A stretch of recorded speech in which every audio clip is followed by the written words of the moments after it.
Puasa adalah madrasah yang begitu luas, yang di dalamnya ada ragam dimensi-dimensi pelajaran yang bisa kita petik untuk kehidupan. Puasa mengajarkan kepada kita bahwa dalam waktu dan kondisi tertentu, kita menahan diri dari sesuatu yang sebenarnya halal bagi kita untuk mendapatkan keridhaan Allah Subhanahu wa Ta'ala. Makan dan minum di siang hari adalah sesuatu yang halal, namun saat berpuasa kita bersepakat dengan Allah Subhanahu wa Ta'ala untuk merelakan hak kita, tidak kita tunaikan, tidak kita ambil demi mendapatkan kemuliaan di sisi Allah Subhanahu wa Ta'ala. Hak adalah sesuatu yang bersifat fakultatif. Ia milik kita, sehingga kita memiliki pilihan untuk mengambilnya atau merelakannya.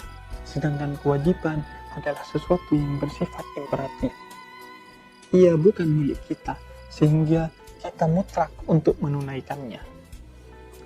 Puasa mengajarkan kepada kita bahwa dalam waktu dan kondisi tertentu, jika ia akan menjadi kemaslahatan bagi orang banyak, maka kita merelakan hak kita untuk diberikan kepada orang lain, yang dengan itu kita akan mendapatkan ganjaran berupa kemuliaan di sisi Allah Subhanahu wa Ta'ala.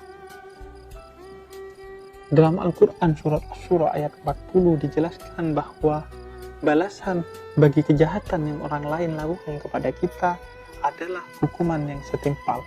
Namun Allah katakan jika kita memaafkannya, maka Allah akan memberikan kemuliaan di sisinya. Orang menuntut haknya atas kesalahan yang dilakukan oleh orang lain adalah sesuatu yang baik.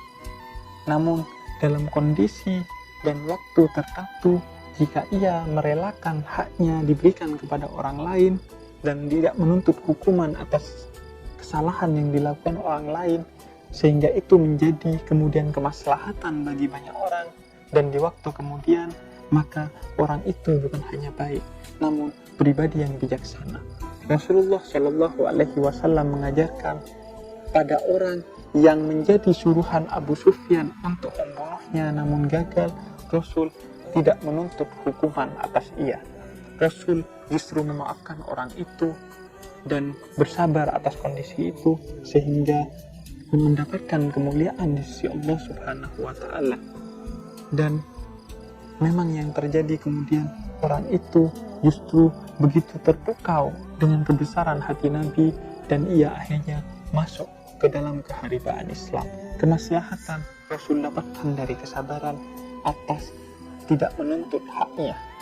Puasa mengajarkan kepada kita untuk menekan ego kita, untuk setiap saat menuntut hak kita, padahal jika kita merelakannya itu adalah lebih baik bagi kemaslahatan orang banyak. Sebab dalam kehidupan kita sering hanya menuntut hak, namun kita abai dalam melakukan kewajiban. Yang ada dalam diksi kita bahkan hanyalah hak asasi manusia. Kita tidak mengenal diksi wajib asasi manusia.